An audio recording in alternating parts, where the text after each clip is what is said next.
Almond milk latte. Iced Americano. Large iced Americano. Did I cappuccino?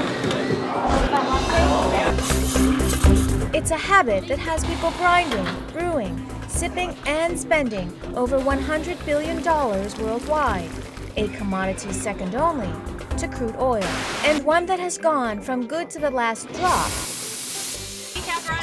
to tall, grande, and venti. But while the majority of the world's coffee is grown in developing countries, the only brand of coffee grown in the United States comes from paradise. This farm is probably one of the most unique farms in the United States, right? Exactly. We're 2,700 miles away from any landmass. It's the newest earth right here on the Big Island, and that rich volcanic soil is what makes it special. Christine Coleman has farming in her blood, literally. She is the oldest granddaughter of famed winemaker Giulio Gallo. What's more difficult to grow, coffee or grapes? I'd say both. You're always up against Mother Nature. Christine and her partner Manny Ochoa have spent the last 10 years building Buddha's Sanctuary, a 100-acre award-winning coffee farm 2,000 feet above sea level. These little beans are the only ones on the entire planet that can be called Kona coffee because they grow on a very narrow 22-mile stretch of the Kona coast on the Big Island of Hawaii. This is the launching pad for a lot of these other places. The North Coffee, Maui Coffee, all of those things are just springboards from what Kona has done, you know.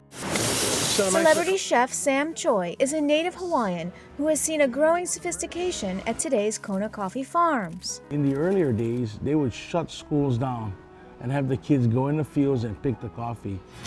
Children don't pick coffee anymore, but island schools are directly supported by the coffee industry.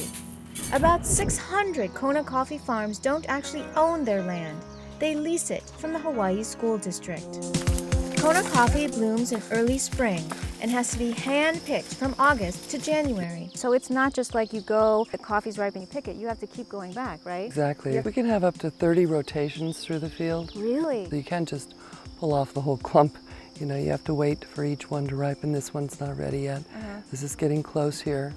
At Buddha's Sanctuary, this is a painstaking process and a reason why most 100% Kona coffee is usually priced at $25 to $30 a pound. Buddhist is up above, and imagine this right here into the mac nuts. Some beans grow under giant ohia trees, and others grow under macadamia nut trees. Factor in the hot, humid climate, and each area will produce a different tasting coffee. The coffee trees are enjoying their last bit of sun before the fog rolls in. That's fog with a V. It's sort of like a volcanic smog that's from an erupting volcano 90 miles away. Once the coffee is picked, it is laid out on a drying deck for up to 2 weeks. It's really hot in here. Well, it is. That's why with the coffee it gets dry naturally by their own heat from the sun. After you take it to the mill it will take the skin off. And then this is actually what you roast. What coffee drinkers may not realize is that many brands can use the Kona label as long as it contains 10% Kona beans. The other 90% can come from anywhere else in the world. This legal loophole is one that Christine and the Kona Coffee Farmers Association have been trying to fight for years, since an uneducated public might see cheaper prices and think they are still getting 100% Kona coffee. In Jamaica, they have this amazing coffee industry. Why hasn't Kona coffee caught on to that level? In Jamaica, they saw an opportunity. They all compiled their whole thinking. They said, okay, everything from this point to that point will be Blue Mountain. But in Kona, you find a lot of individuals still trying to become giants in their own way. This is the dark roast. Wow, it's amazing, huh? We asked Chef Sam to help us with an official Kona coffee cupping, which is done much like a wine tasting. But instead of sipping, you slurp.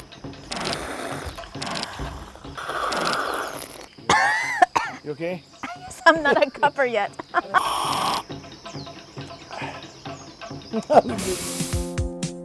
Coffee is no longer a breakfast drink. How much has Starbucks really affected the way we think about coffee? It gave everybody opportunity. So instead of looking at coffee like this, now you can look at coffee like this. I mean, the vision of coffee today, it's huge.